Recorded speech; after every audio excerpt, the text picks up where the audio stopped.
Hello everyone, this is Akash અકાશુકવાની welcome to Samarpan techno school biology YouTube channel.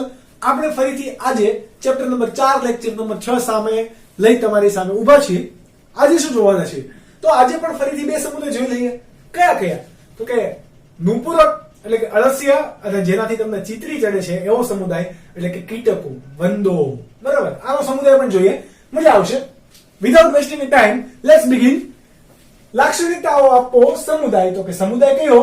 તો કે આપણા પાસે છે સમુદાય જુદા નુપુરક. કેવો? નુપુરક. હવે શા માટે એને નુપુરક કીધું? શા માટે નુપુરક કીધું? તો કે આપણે એના શરીર જુઓ કેવા છે. તો કે એની બાહ્ય સપાટી ઉપર કરચલી કરચલી નથી. એ શું છે? નાની નાની કડી છે. કડીને શું કહેવાય? નુપુરક. શું કહેવાય? નુપુરક. એટલે કે કડીઓ વડે જોડાયેલું બનેલું શરીર હોય એવું દેખાય છે, એટલા માટે એને શું કીધું છે? નુપુરક. શું કીધું છે? નુપુરક. બરાબર. તો આની શરીરની તમે આની મુખ્ય ખાસિયત શું છે? કે ખંડમય કડીઓનું જોડાયેલું શરીર એ એનું શું છે? ખાસિયત છે. શું છે? ખાસિયત. ત્યારબાદ અન્ય કઈ ખાસિયત છે અહીંયા? તો અહીંયા મેઇન એક ખાસિયત છે. તમને એમ પૂછે કે સૌ પ્રથમ રુધિરાભિસરણ તંત્રની હાજરી દર્શાવતો સમુદાય કયો? એટલે કે જેની અંદર રુધિર પરિવહનનું તંત્ર હોય. બરાબર, તો એવો સમુદાય કયો? તો કે નુપુરક. એટલે કે બીજી ખાસિયત, સૌ પ્રથમ રુધિરાભિસરણ તંત્રની હાજરી દર્શાવતો સમુદાય. તમને કોઈ પણ રીતે સવાલ પૂછે ટ્વિસ્ટ કરીને તો આવડવો જોઈએ. સૌપ્રથમ રુધિરાભિસરણ તંત્રની હાજરી દર્શાવતા પ્રાણી સમુદાયના લક્ષણો વર્ણવો. તો તમારે કયો વર્ણવવાનો? નુપુરક. ઓકે, આપણે વાત કરીએ એના વસવાટની. ક્યાં ક્યાં જોવા મળે છે? ચલો, વસવાટ તો કે એ ક્યાં હોય? જમીન પર જોવા મળે તો કે યસ. સ્થળજ હોય. જળજ મીઠા પાણીમાં જોવા મળે તો કે યસ. મીઠા પાણીમાં પણ કેવા? સોરી, પાણીમાં જોવા મળે, દરિયાઈ પાણીમાં પણ જોવા મળે અને મીઠા પાણીમાં પણ જોવા મળે. એટલે કે નદી, તળાવ, સરોવર વગેરે વગેરેમાં પણ જોવા મળશે. ત્યારબાદ ઘણા એવા સજીવો છે કે જે પરોપજીવી તરીકે પણ વર્તે છે. કેવા? પરોપજીવી. જેમ કે જળો. જળો છે એ કેવું છે? પરોપજીવી. જેને આપણે કહેવાય લીચ. બરાબર, કે ગુમડું કે એવું થયું હોય અથવા તો કોઈ ભાગમાંથી આપણે લોહી ચૂસાવવું હોય તો જળાને અહીંયા મૂકી દઈએ એટલે ત્યાં ચોંટી જાય, પછી એ બધું ખરાબ લોહી હોય એ પી જાય. એ એનો ખોરાક છે, પરંતુ એનાથી આપણને ફાયદો થાય છે. તો એ કોણ હોય? લીચ. લીચને બીજું શું કહેવાશે? જળો. શું કહેવાશે? જળો. તો એ પરોપજીવી તરીકે વર્તે છે. ઘણા સજીવો હશે એ ટ્યુબ કેવો ભંગાર ને એવું બધું હોય ને એવા પડેલા હોય, એટલે કે એને કેવા કહેવાય? ટ્યુબવાસી. કેવા કહેવાય? ટ્યુબવાસી. કે એકદમ ભેજવાળો કે એવો ગૂંચળામય ભાગ હશે તો એની અંદર છુપાઈને રહેતા હોય, એટલા માટે એને આપણે કીધું ટ્યુબવાસી. ઓકે, આયોજનની વાત કરીએ તો કયું આયોજન જોવા મળે? આપણે વાત કરી હતી કે અંગતંત્ર સ્તરીય, સૂત્રકૃમિ પછી બધા જ કેવા? અંગતંત્ર. તો અહીંયા કેવું આવશે? અંગતંત્ર સ્તરીય. ગર્ભસ્તરની વાત કરીએ તો કેવું? ત્રિગર્ભ સ્તરીય. આ બધું ઓલરેડી તમે ભણી ગયા છો. ઓકે, શા માટે ત્રિગર્ભ સ્તરીય, ક્યાંથી જોવા મળે, તો એને તમારે ખાલી ડિટેલ અહીંયા આપવાની છે. એકદમ સિમ્પલ. અંગતંત્ર સ્તરીય, ત્રિગર્ભ સ્તરીય અને કેવું છે? દેહકોષ્ઠી પ્રાણી છે. તમે પૃથુકૃમિ ભણી ગયા, અદેહકોષ્ઠી. સૂત્રકૃમિ ભણી ગયા, કુટદેહકોષ્ઠી. તો પ્રથમ એવો સમુદાય કયો કે જેમાં વાસ્તવિક અથવા તો સાચો દેહકોષ્ઠ જોવા મળશે? કયો? નુપુરક. તમને આરામથી આમાં ટ્વિસ્ટ કરીને પૂછે તો તમને આવડતો હોવો જોઈએ. તો આ વાત થઈ ગઈ એના આયોજનની. એની સમમિતિની વાત કરીએ તો સમમિતિ કેવી રીતે? આપણે આ ધરીએ કે આ ધરીએ કાપીએ તો હંમેશા કેવા ભાગ પડશે? એના બે ભાગ પડશે, ડાબો અને જમણો. એટલા માટે સમમિતિ કેવી છે અહીંયા? દ્વિપાર્શ્વ સમમિતિ. આ એક યાદ રાખજો. શરીરની વાત કરીએ. શરીર કેવું છે? આ અળસી તમે જોયું છે, ત્યારે ચોમાસાની સીઝન છે તો માટીમાં કે ગમે ત્યાં માટલાના કુંડલામાં, નર્સરીમાંથી તમે કોઈ છોડ લઈને આવેલા હોય તો એમાં ઘણા બધા અળસિયા જોવા મળશે. સોસાયટીમાં તો હવે ડામર રોડ અને આરસીસી થઈ ગયા તો સોસાયટીમાં ઓછા જોવા મળે, પણ તો પણ ઘણી વાર જોવા મળે. તો શરીર કેવું છે? નળાકાર છે. કેવું છે? નળાકાર. એને તમે આડછેદ લ્યો તો એ શરીર કેવું દેખાશે? ગોળ કેવું દેખાશે? આડછેદ બાહે ગોળ, પણ એક્ઝેક્ટ ગોળ નહીં હોય એટલા માટે આપણે એને અરીય સમમિતિ કીધી નથી. નળાકાર ત્યારબાદ કેવું હોય? લાંબુ. અને આમાં એક વસ્તુ જોવા મળે. શું જોવા મળે? સમખંડતા જોવા મળે. જો શરીર કેવું છે? ખંડમાં વિભાજિત છે. આ સમખંડતા કેવું છે? અંતઃખંડતા અને બાહ્ય ખંડતા બંને જોવા મળે. એટલે કે આ અળસિયું છે તો અળસિયાના ચોક્કસ ભાગની અંદર મુખ હશે, ચોક્કસ ભાગની અંદર પેશવી હશે, ચોક્કસ ભાગની અંદર આંતરડું ખુલતું હશે, ચોક્કસ ભાગમાં જઠર હશે. આ બધું ખંડમાં વિભાજિત છે. એટલા માટે એને કેવું અંતઃ પણ ખંડીય છે અને બાહ્ય પણ ખંડીય છે. જ્યારે સંધિપદની વાત કરીશું તો એ ફક્ત બહારથી ખંડીય છે, અંદરથી ખંડમાં વિભાજિત છે નહીં. આ તમારે ખાસ યાદ રાખવાનું છે. ત્યારબાદ વાત કરીએ પ્રચલનની. કોની? પ્રચલનની. તો આ અળસિયું છે કે કોઈ પણ આ નુપુરક સમુદાયના પ્રાણી હશે એમાં બે પ્રકારના સ્નાયુ આવેલા હોય. જે રીતે આપણે આ સ્નાયુ છે બરાબર, તો એવા શું હશે? બે પ્રકારના સ્નાયુ. જો આ કેવા કહેવાય? વર્તુળ છે તો આને કેવા કહેવાય? વર્તુળી સ્નાયુ. આવી રીતે લંબા સમાન આવતા હોય એકબીજાને સમાંતર, ટપકા ટપકા નહીં, પરંતુ આ કેવા છે? અંદરથી બહાર આવે છે એમ. એટલે કે અહીંયા કેવા હશે? આમ. આ કેવા છે? આને કેવા કહેવાય? આયામ સ્નાયુ. કેવા કહેવાય? આયામ સ્નાયુ. જ્યારે એની ફરતે કેવા છે? આમ વર્તુળી સ્નાયુ. કેવા? વર્તુળી સ્નાયુ. તો આ કેવા કેવા સ્નાયુ ધરાવે?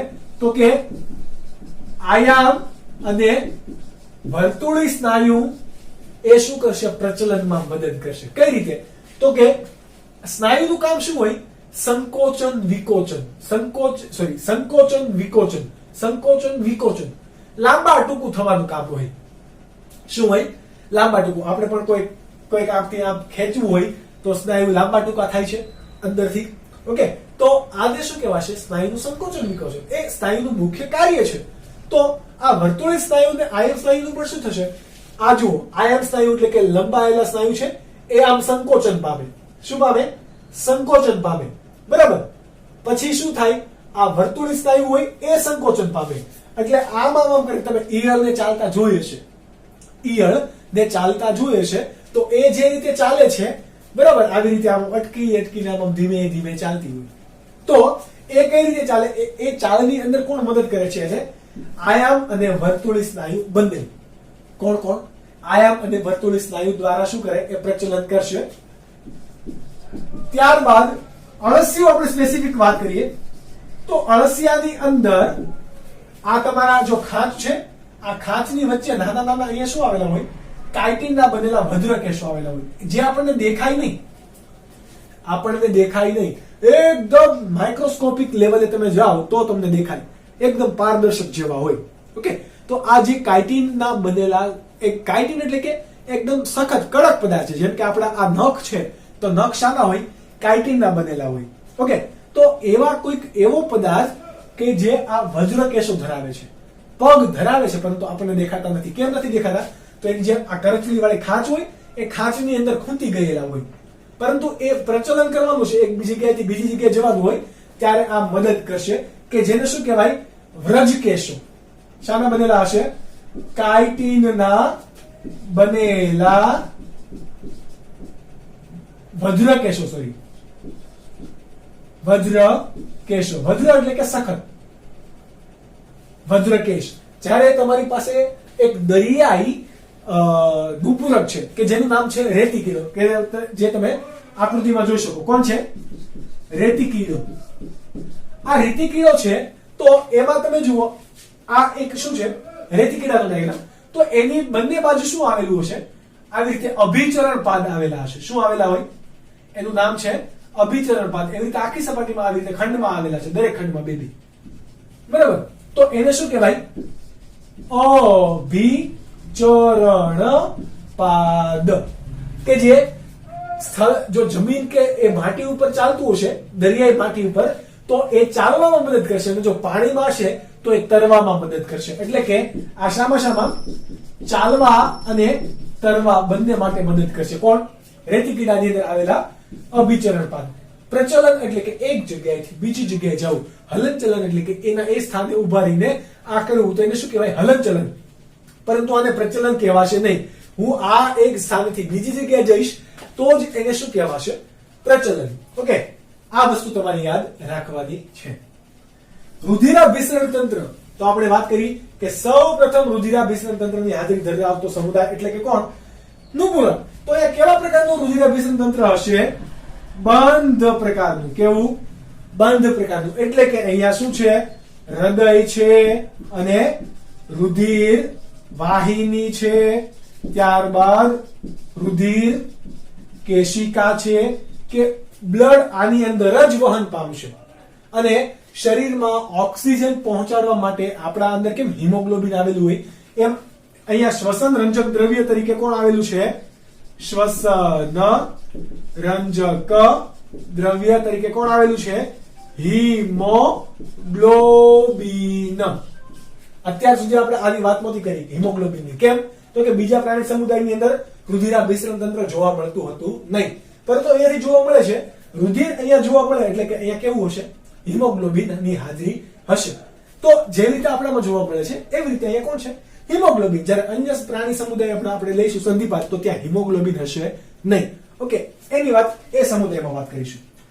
ઉત્સર્જન તંત્રની વાત કરીએ તો હમણાં આપણે વાત કરી હતી કે સૂત્રકૃમિ, લાસ્ટ લેક્ચરની અંદર સૂત્રકૃમિ ની અંદર ઉત્સર્ગ નલિકા હોય છે, જ્યારે અહીંયા શું હશે? ઉત્સર્ગિકા કે જે ક્યાં આવેલી હોય? સપાટી પર આવેલી હશે. ક્યાં આવેલી હોય? સપાટી પર ઉત્સર્ગિકા. જેમ કે અળસિયાની વાત કરીએ તો એની કંઠનળીનો ભાગ આવેલો હોય તો ત્યાં ઉત્સર્ગિકા આવેલી હોય, ત્યારબાદ સમગ્ર સપાટી પર ઉત્સર્ગિકા આવેલી હોય તો એને ત્વચીય ઉત્સર્ગિકા કહેવાશે. આવા વિવિધ પ્રકાર પણ છે કે આ બધા પ્રકાર. અને અળસિયા વિશે તમે ડિટેલમાં ચેપ્ટર નંબર 7 માં ઓલરેડી ભણવાના છો, બરાબર? એની અંદર હૃદય કેવું હશે, ત્યારબાદ કઈ રીતે પરિવહન થતું હશે, ત્યારબાદ એની શરીર કેવી હશે. અળસિયાની સપાટી હોય, હંમેશા અળસિયાની સપાટી જુઓ ચીકણી અને એવી જ હોય. કેમ? તો કે એની સપાટી ભીની રહેવા માટે કારણ શું હોય? ત્વચા પર શું આવેલું હોય? ક્યુટિકલ નું આવરણ હશે. ત્વચા પર શું હોય? ક્યુટિકલ નું આવરણ આવેલું હોય, એનાથી એની સપાટી હંમેશા કેવી રહી? ભીની અને ભેજવાળી, ચિકાસયુક્ત રહેશે. ઓકે, એટલા માટે આ બધું તમે ડિટેલમાં પાછું ભણશો ચેપ્ટર નંબર 7 ની અંદર સ્પેશિયલ અળસિયા માટે. પરંતુ આ અળસિયાનો સમુદાય છે, એટલે કે અળસિયા જેવા ભાઈ બહેનના સમુદાય, એના વિશે તમે ભણો છો. ઉત્સર્ગિકા આવેલી હોય ઉત્સર્જન તંત્ર તરીકે, કે જે શું કરશે? નકામાં ખનિજ આયનો અથવા તો ઉત્સર્ગ દ્રવ્યો જેમ કે યુરિક એસિડ કે યુરિયા છે એનો નિકાલ કરશે, જે શરીર માટે જરૂરી નથી એનો નિકાલ કરવામાં મદદ કરશે અને બ્લડને શુદ્ધ કરશે. તો એ કોણ? ઉત્સર્ગિકા. પ્રજનન તંત્રની વાત કરીએ, બધાનો જ ફેવરિટ ટોપિક. કેવો? પ્રજનન તંત્ર. તો પ્રજનન તંત્રની અંદર આમાં કેવું હોય? જેમ કે અળસિયું છે તો અળસિયું કેવું છે? ઉભયલિંગી પ્રાણી છે. કેવું છે? ઉભયલિંગી. જ્યારે જળાની આપણે વાત કરી લીચ, તો એની અંદર અને ત્યારબાદ આપણે રેતી કીડાની વાત કરીએ તો એની અંદર પણ આપણને શું જોવા મળે છે? લિંગ ભેદ જોવા મળતો નથી. જેમ કે અળસિયું, હું તમને વિડીયો સ્ક્રીનમાં કદાચ અડધો દેખાતું હશું, પરંતુ આ લખાણ અને મારો અવાજ પહોંચે એ તમારા માટે બહુ ઇનફ છે. અળસિયું છે કારણ કે મને કોઈ કીધેલું કે સર તમે ક્યારેક વિડીયો ફ્રેમમાં નથી દેખાતા, પરંતુ આ વિડીયો ફ્રેમની એક મર્યાદા છે. ઓકે, અળસિયું કેવું છે? ઉભયલિંગી પ્રાણી છે. કેવું છે? ઉભયલિંગી પ્રાણી છે. જ્યારે રેતી કીડો છે, કેવો? રેતી કીડો એ કેવો છે? એકલિંગી પ્રાણી છે. એટલે કે કાં તો નર કાં તો માદા. અને નર અને માદા કેવા હોય? અલગ અલગ. જ્યારે અળસિયામાં નર અને માદા અલગ અલગ કહી શકાશે નહીં. કેમ? તો કે એક જ અળસિયું એ અંડપિંડ પણ ધરાવે છે અને શુક્ર જનન કોષનો એટલે કે શુક્રકોષ પણ ઉત્પન્ન કરે છે અને માદા અંડકોષ પણ ઉત્પન્ન કરે છે. એટલા માટે એને શું કીધું આપણે? ઉભયલિંગી. જ્યારે આને શું કીધું? રેતી કીડાને એકલિંગી. હવે એકલિંગી પ્રાણી હોય એને કેવા કહેવાય? દ્વિગૃહી પ્રાણી કહેવાશે. કેવા કહેવાય? દ્વિગૃહી. કેમ? તો કે પ્રજનન માટે એને બે અલગ અલગ સજીવોનો ઉપયોગ કરવો પડે છે, એટલા માટે એને શું કહેવાય? દ્વિગૃહી. અથવા તો બીજું એવું કહી શકાય કે અહીંયા બંનેના પ્રજનન અંગો કેવા હશે? અલગ અલગ સજીવમાં જોવા મળશે. એટલે કે એકમાં નરમાં હશે અને બીજા માદાની અંદર હશે. તો એને શું કહેવાશે? દ્વિગૃહી પ્રાણી. જ્યારે અહીંયા એવું કઈ છે નહીં. તો લિંગી પ્રજનન કરશે તો કે યસ, અલિંગી પ્રજનન કરશે તો કે નહીં. હંમેશા કેવું કરશે? આ સમુદાયના પ્રાણીઓ લિંગી પ્રજનન કરશે. લિંગી પ્રજનન કરીને કેવા વિકાસ કેવો કરશે? એ તો હંમેશા કેવો? આપણે અહીંયા જગ્યા છે તો લખી દઈએ, વિકાસ કેવો કરશે? પરોક્ષ. મોટા ભાગના સજીવમાં શું જોવા મળે? લાર્વા જોવા મળે છે. અને અમુક સજીવો એવા છે કે જેની અંદર લાર્વા જોવા મળતા નથી. એટલે કે પ્રત્યક્ષ અને પરોક્ષ બંને વિકાસ દર્શાવશે, પણ મોટા ભાગે કયો છે? પરોક્ષ વિકાસ. ઓકે, ફલન કેવું કરશે? અંતઃફલન કે બાહ્ય ફલન? તો કે અંતઃફલન. શરીરની અંદર ફલન થશે. એટલે નર અને માદા જન્યુ ક્યાં ભેગા થાય છે? શરીરની અંદર. એટલા માટે એને શું કહેવાશે? અંતઃફલન. ઉદાહરણ તમારે આપવાના થાય તો તમે 3 ઉદાહરણ ઓલરેડી ફોટોગ્રાફ્સ દ્વારા જોઈ ચૂક્યા છો કે કયા કયા. એક હતું તમારું રેતી કીડો, ત્યારબાદ તમારું હતું અળસિયું, અને એક હતું જળો એટલે કે લીચ. એને બીજું શું કહેવાય? હેરુડિનારિયા. શું કહેવાય? હેરુડિનારિયા ઇંગ્લિશમાં એને કહેવાય. ત્યારબાદ તમે ભરવાડ લઈ લ્યો, કાન ખજૂરો લઈ લ્યો, આ બધા જ શું છે? તો કે નુપુરક સમુદાયના પ્રાણી છે. તો આ હતું તમારા નુપુરક સમુદાય માટે. તમે તમારી સ્ક્રીન પર રહેલો સ્ક્રીનશોટ વિડિયો પોઝ કરીને જોઈ શકો છો, વાંચી શકો છો. નોટની અંદર લખવું કમ્પલસરી છે. કેમ? તો કે તો જ તમે મહેનત કરશો ને તો જ તમને યાદ રહેશે. તમને યાદ રહેશે તો એ તમારા માટે વધારે ભલાયુક્ત છે. ત્યારબાદનો સમુદાય છે આપણા બધાનો ફેવરિટ અને જેનાથી તમને ચિત્રી ચડે એવો, એટલે કે વંદા, કરચલા, તીડ, આ બધાનો સમુદાય. બરાબર? એટલે કે સમુદાયનું નામ છે સંધિપાદ. કેવું? સંધિપાદ. પહેલા આપણે એની જોઈએ ખાસિયત. શા માટે એને સંધિપાદ કહેવાય? તો કે એના પગ જોવો, એટલે કે ઉપાંગો કેવા છે? અહીંયા જુઓ, જોડાયેલા. એટલે કે સાંધાવાળા ઉપાંગો હોવાને કારણે આ સમુદાયના સજીવોને શું કહેવાય? સંધિપાદ કહેવાય. કેવા? સાંધાવાળા ઉપાંગોની હાજરી. કઈ?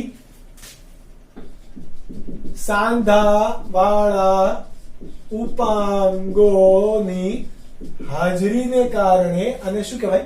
સંધિપાદ કહેવાય. હવે તમને કોક એમ થશે, સર સાંધા, આર્યા સાંધા, આ એક સાંધો, આ બીજો સાંધો, આ સાંધા, જો અહીંયા કેટલા બધા સાંધા. તો નહીં, આપણે એ સાંધા નથી. આપણે એ જોડાણ છે. ઓબ્વિયસલી સાંધા તો છે જ, પરંતુ એનું કામ અને આપણા કામ અલગ અલગ છે. આપણી અંદર સ્તન ગ્રંથિ જોવા મળે છે, એટલે આપણે સસ્તનોની અંદર મુકાયેલા છીએ. ઓકે, પરંતુ અંદર આના અંદર કોઈ સ્તન ગ્રંથિ હોય તો કે ના હોય. એટલા માટે આને ક્યાં મૂક્યા છે? સંધિપાદ સમુદાયની અંદર. હવે દુનિયાની અંદર જેટલા પણ પ્રાણીઓ શોધાણા એમાંથી મોટા ભાગના પ્રાણી સમુદાય, એટલે કે મોટા ભાગના પ્રાણીઓ કયા સમુદાયના છે? સંધિપાદના. કોના? સંધિપાદના. એટલે કે 2/3. બરાબર? 2/3 સજીવો કોના છે? સંધિપાદના. એટલા માટે આને બીજું શું કહેવાય? સૌથી મોટો પ્રાણી સમુદાય. આ પણ એની ખાસિયત છે. હવે તમને સવાલ પૂછે કે સૌથી મોટા પ્રાણી સમુદાયની ખાસિયત અથવા તો લક્ષણો વર્ણવો, તો આવડી જાય. 2/3 સજીવો જેના જે સમુદાયમાં આવેલા છે એનું ખાસિયત વર્ણવો, તો પણ આવડી જાય. અને તમને એમ પૂછે કે વિશ્વનો સૌથી મોટો વર્ગ, આ સમુદાયની વાત કરીએ છીએ, સમુદાયથી નીચેની વર્ગીકૃત કક્ષા કઈ હતી? વર્ગ. ઓકે, તો સૌથી મોટો વર્ગ પણ કોણ ધરાવે? તો કે એ પણ સમુદાય જ ધરાવે. કોણ? એ તો કે આપણા પાસે એનું નામ છે કીટક. કીટક એટલે કે ઇન્સેક્ટ. કોણ? ઇન્સેક્ટ. બરાબર? માખી, મચ્છર, આ બધા કોની અંદર આવશે? વંદો, કીટકની અંદર આવશે. તો આ બધાને કીટક એટલે કે સૌથી મોટો વર્ગ કયો છે પ્રાણી સમુદાયની અંદર? કીટક વર્ગ. તો પ્રાણી સમુદાયનો સૌથી મોટો સમુદાય તો સંધિપાદ, વર્ગ પૂછે તો કીટક. આ રીતે તમને સવાલ ફેરવીને પૂછે તો તમને આવડતો હોવો જોઈએ. હવે વસવાટની વાત કરીએ તો ભાઈ અવળો મોટો સમુદાય છે, તો આ તો બધે જોવા મળશે. તો જ એટલા મોટા સજીવ હોય, એટલે વસવાટ એનો કેવો છે? સર્વત્ર. ઇન શોર્ટ લખી દેવાનું. શું લખી દેવાનું? સર્વત્ર, બધે જોવા મળે. અંતઃ પરોપજીવી છે, બાહ્ય પરોપજીવી છે, દરિયામાં રહે, મીઠા પાણીમાં રહે, જમીન પર રહે, અને ઘણી વખત તો હવામાં રહે, આકાશમાં પણ રહે. ઓકે, કેમ? તો કે ઘણા તમે પ્લેનેટા અમેરિકાના એટલે કે વંદો તમે જોયો હોય તો વંદો ઘણા વખત પ્લેનની અંદર પણ જોવા મળે. એટલા માટે એને કીધું છે સર્વત્ર જોવા મળે. ઓકે, તો આ વસવાટ કેવો છે? સર્વત્ર. ત્યારબાદ વાત કરીએ આપણે આયોજનની, તો કેવું હશે? અંગ તંત્ર સ્તરીય આયોજન. આપણને હવે આ ખબર પડી ગઈ. કેમ? તો કે સૂત્રકૃમિ પછી બધા આ તંત્ર સ્તરીય છે. ગર્ભસ્તર તો કે ત્રિગર્ભ સ્તરીય. પૃથુકૃમિ પછી બધા કેવા છે? ત્રિગર્ભ સ્તરીય જ છે. દેહ કોષ્ઠની વાત કરીએ તો કેવું? દેહ કોષ્ઠ. તો કે નુપુરક પછી બધા કેવા છે? દેહ કોષ્ઠી સજીવો જ છે. સમજ પડી? સમમિતિની વાત કરીએ. આ ભાઈને કેટલા ભાગમાં વિભાજિત કરી શકાય? ડાબું અને જમણું. ડાબું અને જમણું બે, એટલા માટે આને શું કહેવાશે? દ્વિપાર્શ્વ સમમિતિ. હવે મેઇન વાત છે એનું શરીર અને કંકાલ. શરીર જુઓ, એના 3 ભાગમાં એનું શરીર વિભાજિત હશે. કેવું છે? 3 ભાગમાં. તો કે આ ભાગ છે તમારો શીર્ષ, ત્યારબાદ આ વચ્ચેનો ભાગ તમારો ઉરસ, અને આ ભાગ ઉદર. એટલે કે 3 ભાગમાં વિભાજિત છે. કયા કયા? તો કે શીર્ષ, ઉરસ અને ઉદર. કેવા કેવા? શીર્ષ, ઉરસ અને ઉદર 3 ખંડની અંદર વિભાજિત છે. તો કે અહીંયા ખંડતા દર્શાવે છે તો કે યસ, ઉદર છે તો એની અંદર આ 10 ખંડો હશે. કેટલા? 10. તો આ કેવા દર્શાવે છે? ખંડતા હાજર. એટલે કે કેવી? સમખંડતા દર્શાવશે. કંકાલની વાત કરીએ તો આ ઉદર કે આના પર તે આવેલું જે આવરણ હશે, આપણે કેમ ત્વચાનું કંકાલ હોય અથવા તો આપણે શરીરની અંદર જે કંકાલ તંત્ર છે એ હાડકાનું છે, એટલે કે કેલ્શિયમ ફોસ્ફેટનું બનેલું છે, એમ અહીંયા અંદરથી નહીં પરંતુ બાહ્ય કંકાલ જોવા મળે છે. વંદો તમે અડધો જોયો બહારથી મજબૂત લાગે, જ્યારે આપણે જો બહારથી કેવા એકદમ સોફ્ટ પોચા છીએ, એવી રીતે વંદો નહીં હોય. ઘણા કહેતા છે અમે હમ કામ વંદો અડીએ, બરાબર? પણ જસ્ટ એક્સપેરિમેન્ટ કરવા માટે, એક્સપિરિયન્સ કરવા માટે તમે કરી શકો. તો વંદાને આમ તમે અડો તો કેવું હશે? મજબૂત હશે. મજબૂત કેમ છે? તો કે એમાં શું જોવા મળે છે? બાહ્ય કંકાલ જોવા મળે છે. એ બાહ્ય કંકાલ શેનું બનેલું છે? તો કે હમણાં તમે ભણી ગયા કાઇટિન. કોણ? કાઇટિન. તો બાહ્ય કંકાલ એ શાનું બનેલું હોય? કાઇટિન નું બનેલું હશે. કાઇટિન કેવું છે? એકદમ મજબૂત આવરણ. ઓકે, તો કાઇટિન નું બનેલું બાહ્ય કંકાલ જોવા મળશે. અને આ પણ શું હશે? વંદાની અંદર લાર્વા જોવા મળે. વંદાના ફલિતાંડો હોય એ, એટલે કે એમાંથી બનતા બાળ વંદા હોય એ મુખ્ય વંદા જેવું નહીં હોય. તમારા રસોડાની અંદર ઘણા બધા વંદા હશે, નાના વંદા હોય. એ જોજો મોટા વંદા જેવા નહીં દેખાતા હોય. એને પાંખ બરાબર નહીં હોય, એનું શરીર બરાબર નહીં હોય. કેમ આવું? તો કે એ એનું ડિંબ છે, એ લાર્વા છે. લાર્વામાંથી એ પુખ્ત પ્રાણી બને ત્યાં સુધીમાં એનું બહિર્કંકાલ હોય એ 13 વખત દૂર કરે. 13 ટાઈમ. કેટલી વાર? 13 વખત. તો આ બહિર્કંકાલ દૂર કરવાની જે પ્રક્રિયા છે એને શું કહેવાય? નિર્મોચન. કેટલી વાર કરશે? 13 વાર. પછી એ પુખ્ત પ્રાણીમાં ફેરવાય. જુઓ, અદ્ભુતતા તમે જુઓ. આવું વંદા વિશે વિચારવા આપણને ખબર નહોતી, બરાબર? પણ આવું હોય છે. ત્યારબાદ વાત કરીએ પાચન માર્ગની. તો પાચન માર્ગ અહીંયા કેવો છે? સંપૂર્ણ. એટલે કે મુખ દ્વારથી લઈને ગુદાદ્વાર સુધી પાચન નળી પૂરેપૂરી જોવા મળે છે, કે જેની અંદર જઠર છે, નાનું આંતરડું છે, શેષાંત્ર છે, બધી જ વસ્તુ, મળાશય છે અને મળદ્વાર પણ છે. એટલે મુખથી લઈને છેક લંબાયેલી નલિકા છે. આ વંદા વિશે પણ આ સંધિપાદ વિશે આપણે ભણીએ છીએ. સંધિપાદના વર્ગ કીટકના ઉદાહરણ વંદા વિશે આપણે ચેપ્ટર નંબર 7 ની અંદર અળસિયા પછી ડિટેલમાં ભણીશું. ત્યારે આપણે એમાં ભણીશું કે વંદાનું પાચન તંત્ર પણ કેવું હોય છે. ઓકે, ત્યાં સુધી અત્યારે એટલું યાદ રાખો કે એમાં કેવું હોય? સંપૂર્ણ પાચન તંત્ર જોવા મળે છે. સંપૂર્ણ પાચન તંત્ર કોને કહેવાશે? તો હવે તમને એ ભૂલાવવું જોઈએ નહીં. સંપૂર્ણ પાચન તંત્ર અને સંપૂર્ણ અને કેવું છે? વિકસિત. કેવું? સંપૂર્ણ અને વિકસિત. ઉત્સર્જન તંત્રની વાત કરીએ. જેવી રીતે બધા ઉત્સર્જન તંત્ર યાદ કરો. ચલો, પૃથુકૃમિમાં હતા જ્યોત કોષો, સૂત્રકૃમિમાં હતા ઉત્સર્ગ નલિકાઓ, નુપુરકની અંદર હતા ઉત્સર્ગિકા. અહીંયા શું શું જોવા મળે છે? તો કે માલપીધીય નલિકા. કોણ જોવા મળશે? માલપીધીય નલિકા. અને માલપીધીય નલિકા કોની અંદર હોય? કીટકોની અંદર હશે. જ્યારે સ્તરકવચી પ્રાણી હોય, એટલે કે કરચલો, ઝીંગા, એ બધા કેવા કહેવાશે? સ્તરકવચી પ્રાણી. જ્યારે કીટકો એટલે કે આ બધા વંદો છે, તીડ છે, વીછી સોરી નહીં, વીછીને કીટક નહીં કહેવાય, બરાબર, એ અલગ વર્ગમાં આવશે. તો આ બધાની અંદર શું જોવા મળશે? હરિતપિંડ જોવા મળશે. એટલે કે અમુક સજીવો ભાલભેદી નલિકા ધરાવે છે, તો અમુક સજીવો શું ધરાવે છે? હરિતપિંડ ધરાવે છે, કે જે શું કાર્ય કરશે? શરીરમાંથી અપાચિત ઘટકોમાંથી રહેલી અશુદ્ધિને દૂર કરશે અને શરીરની અંદર રહેલું રુધિરને શુદ્ધ કરવાનો પ્રયત્ન કરશે. વાત કરીએ શ્વસન તંત્રની. જો અત્યાર સુધી શ્વસન તંત્ર નહોતું આવ્યું, અળસિયાની અંદર નહોતું આવ્યું, તો કે નહીં. નુપુરકની અંદર શું હોય? એ શ્વસન તંત્ર એ શું કરે? તો કે એની સપાટી કેવી છે? ભીરી અને ક્યુટિકલ વાળી. તો સપાટીમાંથી જ ઓક્સિજન શોષી લે, ઓક્સિજન શોષીને સીધો રુધિરને આપી દે. એમાં સ્પેસિફિક શ્વસન તંત્ર જોવા મળતું નથી. પરંતુ અહીંયા શ્વસન તંત્ર જોવા મળશે. કયા કયા સ્વરૂપે હોય? તો કે એ ઝાલર સ્વરૂપે હોય, ઘણીવાર ઝાલર પોથી સ્વરૂપે હોય, ઘણાની અંદર ફેફસા પોથી સ્વરૂપે હોય, અને ઘણા સજીવની અંદર શ્વસન નલિકા તંત્ર પણ જોવા મળે. કેમ આટલી બધી વિવિધતા? તો કે આ પ્રાણી સમુદાય બહુ જ વિશાળ છે, એટલા માટે અહીંયા વિવિધતા જોવા મળશે. ઓકે, વોટ ઇઝ ઝાલર? ઝાલર એટલે કે એની સપાટી પર અહીંયા આવેલા એકદમ આમ પડદામય રચના હશે બંને બાજુ. માછલીની અંદર પણ શું આવું હોય? ઝાલર હોય, કે જેમાં માછલીમાં તો શું હોય કે પાણીનો પ્રવાહ આવે, કારણ કે પાણીમાંથી, અને પાણીનો પ્રવાહ અહીંયાથી વધારાનો બહાર નીકળી જાય, એટલે પાણીની અંદર દ્રાવ્ય ઓક્સિજન હોય એ અહીંયા શોષાઈ જાય ઝાલરની અંદર. પરંતુ અહીંયા શું હોય? આપણે જેવી રીતે નાસિકા છિદ્રો છે, જેવી રીતે આપણે અંદર શું છે? ફેફસા, કે શ્વસન વાયુ એટલે કે ઓક્સિજન અને કાર્બન ડાયોક્સાઇડની આપ-લે કરવાનું કામ કરે છે શરીરમાંથી. તો એવી રીતે અહીંયા રચના કોની આવેલ છે? ફેફસાની નહીં, પરંતુ ઝાલર છે.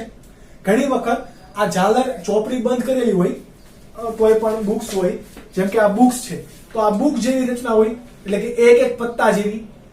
સમજ પડી?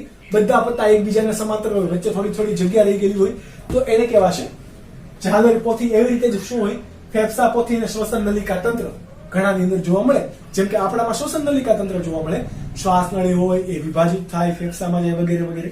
તો આની અંદર પણ શું હોય? વિવિધતા જોવા મળશે. ત્યારબાદ વાત કરીએ રુધિરાભિસરણ તંત્રની. શ્વસન દ્વારા શું આવી ગયો? ઓક્સિજન આવી ગયો. તો એ ઓક્સિજનનું વહન સમગ્ર શરીરમાં કોણ કરાવશે? રુધિરાભિસરણ તંત્ર. તો આ રુધિરાભિસરણ તંત્ર આમાં ખુલ્લું હશે કે બંધ હશે? તો કે આપણે ભણી ગયા બંધ પરિવહન તંત્ર અને ખુલ્લા પરિવહન તંત્રની જ્યારે વાત કરતા હતા ત્યારે કે સંધિપાદ સમુદાય અને મૃદુકાય સમુદાયના ઘણા સભ્યોમાં કેવું જોવા મળે? ખુલ્લું પરિવહન તંત્ર. એટલે કે હૃદયની હાજરી હોય, કેવું? હૃદયની હાજરી હોય, પરંતુ રુધિર શેમાં વહન પામશે? રુધિર શરીર ગુહામાં વહન પામે. અહીંયા ધમની, શિરા જેવી રુધિર નલિકાઓ હોતી નથી કે જે સમગ્ર શરીરમાં રુધિર ફેલાવે. આવું કઈ નથી હોતું, બરાબર? એટલે જે રીતે આપણી અંદર હિમોગ્લોબિન હોય છે, અળસિયામાં પણ હિમોગ્લોબિન હતું, કે જે શું કામ કરે? દરેક કોષને ઓક્સિજન પૂરો પાડવાનું કામ કરે. એને શું કહેવાય? શ્વસન રંજક દ્રવ્ય. શું કહેવાય? શ્વસન રંજક દ્રવ્ય, કે જેનું કામ શું હશે? દરેક સજીવ શરીરના કોષને ઓક્સિજન પૂરો પાડવો. આપણામાં કોણ કામ કરતું હતું? હિમોગ્લોબિન, કે જે કેવું હતું? લાલ કલરનું. અને એ રુધિર રસ હોય આપણો. રુધિર રસની અંદર કેવું હોય? દ્રાવ્ય હોય. રુધિરની અંદર બે ઘટકો હોય, રુધિર કણ એટલે કે શ્વેત કણ, રક્ત કણ, ત્રાક કણિકા, એ અને એ જેની અંદર દ્રાવ્ય છે, જેની અંદર પ્રવાહી છે, રસ જેવો ભાગ છે, એને શું કહેવાય? રુધિર રસ. તો આ રુધિર રસની અંદર શું જોવા મળે? હિમોગ્લોબિન. અને રુધિરનો લાલ રંગ પણ કોના આભારી છે? હિમોગ્લોબિનને આભારી. તો અહીંયા શ્વસન રંજક દ્રવ્ય કયું છે? હિમોસાયનિન. કેવો છે? હિમોસાયનિન, કે જે લાલ રંગનું નહીં હોય. કેવા રંગનું હશે? આછા વાદળી રંગનું. બરાબર? આછા વાદળી રંગનું એટલે તમે પાણી વંદાને તમે મારજો, બ્લડ નહીં નીકળે, લાલ કલરનું નહીં નીકળે. કેમ નહીં નીકળે? તો કે કઈક પ્રવાહી નીકળે છે, પરંતુ એ પાણી જેવું દેખાય છે. પણ એ માટી કે લાદી સાથે ચોંટી જાય એટલે આપણને એનો કોઈ કલર દેખાતો નથી. પરંતુ સ્પેસિફિક કલર એને તમે કસનળીમાં ભરીને લાઈટ સામે રાખીને જુઓ તો એ કેવું દેખાશે? આછું વાદળી કલરનું દેખાશે. કેવું? આછું વાદળી. કેમ? તો કે એમાં કોણ હોય છે? હિમોસાયનિન રંજક દ્રવ્ય તરીકે હોય છે. ત્યારબાદ આપણે એની વાત કરીએ પ્રજનનની. તો આમાં નર અને માદા કેવું છે? અલગ અલગ. નર અને માદા કેવા હોય? અલગ અલગ. એટલે કે કેવા છે? એક લિંગી પ્રાણી છે. કેવા છે? એક લિંગી પ્રાણી. તો કેવું પ્રજનન કરશે? એ લિંગી પ્રજનન કરશે. કેવું? લિંગી પ્રજનન કરશે. લિંગી પ્રજનન બાદ તેનું ફલન ક્યાં થશે? એટલે કે શુક્રકોષ અને અંડકોષ ક્યાં મળશે? તો ક્યાં મળે? આપણને પણ ખબર છે કે શરીરની અંદર. એટલે કેવું? અંતઃફલન. કેવું? અંતઃફલન. હવે આપણે સજીવ માણસ છીએ, તો માણસ ઈંડા મૂકે? તો કે ના મૂકે. તમે વંદાના ઈંડા જોયા છે? વંદો ખબર? ગેસના બાટલો કે ગેસ નળી હોય કે ચૂલો હોય એની પાછળ નાના ઈંડા મૂકી દે. તો આ બધા કેવા છે? અંડ પ્રસવી પ્રાણી છે. એટલે કે એવા પ્રાણી કે જે ઈંડા મૂકે છે. જેમ કે પક્ષી પણ ઈંડા મૂકે, માછલી પણ ઈંડા મૂકે. ઓકે, તો જે સાપ પણ ઈંડા મૂકે. તો એવા પ્રાણી કે જે ઈંડા મૂકે છે એને શું કહેવાશે? અંડ પ્રસવી પ્રાણી. અને એવા પ્રાણી કે જે બચ્ચાનો ડાયરેક્ટ જન્મ આપે છે, ઈંડા મૂકતા નથી, એને શું કહેવાય? અપત્ય પ્રસવી પ્રાણી. કેવા? અપત્ય પ્રસવી પ્રાણી. તો આ સંધિપાદ સમુદાયના પ્રાણીઓ કેવા છે? અંડ પ્રસવી અને અપત્ય પ્રસવી બંને.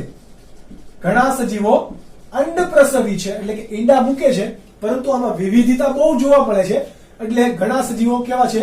અપત્ય પ્રસવી પણ છે. કેવા છે? ઘણા અંડ પ્રસવી અને ઘણા અપત્ય પ્રસવી છે. ઓકે, આ વાત કોની થઈ ગઈ? આમના પ્રજનનની. એટલે કોના પ્રજનનની? સંધિપાદ સમુદાયના પ્રાણીના પ્રજનન. હવે વાત કરીએ એના ઉદાહરણની. તો ઉદાહરણની અંદર આપણને ખબર છે કે આર્થિક રીતે ઉપયોગી, જેમ કે મધમાખી અને લાખ. બરાબર? લાખ મળે, લાકડા ઉપરથી લાખ જે મળે એ લાખ કોણ બનાવશે? એ લેક લ્યુસી કીટક હોય. બરાબર? એક પ્રકારનું કીટક છે. તો એ લેક તરીકે ઓળખાય, કે જેને આપણે શું કહીએ? લાખ ગુજરાતીમાં. ઓકે, હકીકતમાં એ સંસ્કૃત વર્ડ છે. મધમાખી અને લેક બંને કેવા છે? આર્થિક રીતે ઉપયોગી છે. ત્યારબાદ વાહકો, એટલે કે રોગ વાહકો તરીકે માદા એનોફિલિસ મચ્છર મલેરિયા માટે જવાબદાર. તો એનોફિલિસ મચ્છર, એડિસ મચ્છર ડેન્ગ્યુ માટે જવાબદાર. ક્યુલેક્સ મચ્છર તો કે એ હાથી પગા માટેનું જે તમારા ફિલારિયા વર્મ છે એના વહન માટે જવાબદાર પણ કોણ? ક્યુલેક્સ મચ્છર. તો આ બધા કોના માટે જવાબદાર? વહન, કોઈ ઘટકોના વહન માટે જવાબદાર. આ વાહકોનો સમાવેશ પણ કોની અંદર થાય? સંધિપાદમાં. ત્યારબાદ તીડ, પાક માટે હાનિકારક. તો હમણાં તમે જુઓ છો ઘણા લોકો એવું કહે છે કે ઉત્તર ભારતમાંથી કે પાકિસ્તાનમાંથી ગમે ત્યાંથી તીડ આવ્યા, તીડનો સમૂહ આવ્યો કે જે પાકને બહુ નુકસાન કરે છે. અને ઘણા લોકો ખેતી કરતા હશે એટલે એના પપ્પાને ખબર હશે કે પાકને તીડ કેટલું નુકસાન પહોંચાડી શકે. તો યસ, તીડ કેવું છે? પાક હાનિકારક છે. અને જીવંત અશ્મિ તરીકે વખણાય કોણ? કરચલા. કોને કહેવાય? અશ્મિ. તો કે જેમ કે તમને ડાયનોસરનું હાડપિંજર મળ્યું, ડાયનોસરના ઈંડા મળ્યા, તો એને શું કહેવાશે? અશ્મિ કહેવાશે. કે એ પ્રાણીઓ અત્યારે જોવા મળતા નથી, પરંતુ એના કોઈ અવશેષો મળી આવે છે, જેને શું કહેવાય? અશ્મિ. તો એવા જીવંત અશ્મિ તરીકે કોણ છે? કરચલો. તો કે કરચલો બહુ પ્રાચીન પ્રાણી છે. બરાબર? તમે જાયન્ટ ક્રેબનું નામ સાંભળ્યું હોય તો જાયન્ટ ક્રેબ એટલે કે દુનિયાનો સૌથી મોટો કરચલો કે જેનું અશ્મિ આજે પણ અવેલેબલ છે. તો એને શું કહેવાશે? જીવંત અશ્મિ તરીકે કરચલા. ત્યારબાદ ઝીંગા છે, સિલ્વર ફિશ છે. સિલ્વર ફિશ એ હકીકતમાં કોઈ માછલી નથી, એક પ્રકારનું કીટક છે. એટલે કે કોણ છે? સંધિપાદ. પાણીમાં જોવા મળે છે ને સિલ્વર કલરનું છે, તરતું હોય એવું દેખાય, એટલા માટે આપણે એને કહીએ છીએ સિલ્વર ફિશ. પરંતુ એ હકીકતમાં સિલ્વર ફિશ છે નહીં, એ કોણ છે? કીટક. ત્યારબાદ વંદો છે, કરચલો, વીછી, આ બધા જ કેવા છે? સંધિપાદ સમુદાયના પ્રાણીઓ. એ પૈકી આપણે ચેપ્ટર નંબર 7 ની અંદર વંદામાં વિશેષમાં ભણીશું. ત્યારબાદ આ તમારો સમુદાય સંધિપાદ અહીંયા સુધી રાખીએ, જે બહુ જ મોસ્ટ આઈએમપી સવાલ છે તમને 3 માર્ક્સમાં પૂછવા માટે, આ અને નુપૂરક સમુદાય. તો મળીશું આપણે નેક્સ્ટ લેક્ચરની અંદર નવા 2 સમુદાય સાથે. ત્યાં સુધી આ તમે નોટ ડાઉન કરો, સ્ક્રીનશોટ હમણાં તમને મળી જશે. મહેનત કરજો, વાંચતા રહેજો, ઘરમાં રહેજો, મસ્ત રહેજો, ફિટ રહેજો.